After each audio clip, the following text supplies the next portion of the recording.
Kausapin natin yung mga beneficiaries na ngayon nanalo ng 100,000 pesos each. Yung beneficiary ni Alexa, yung tahanan. Oo, nagyayakapan sila ngayon. Hindi sila makapaniwala. Yes. It's a time! Go ahead.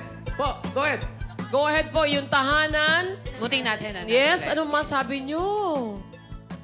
So, po talaga, hindi po namin inakala po talaga. And, ayun po, tuwang-tuwa yung mga bata ngayon po. Oh yes, thank you, Lord. Maraming salamat po.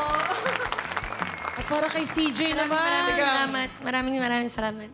Unang-una po sa lahat, thank you sa Singgaling for giving these celebrities the opportunity na maipamalas yung talent nila. At the same time, yung purpose po na makatulong sa ordinaryong taong katulad namin. And kay CJ, sabi mo sa akin kanina, ita-try mo yung best mo. Pero hindi. You did beyond. I'm so proud of you.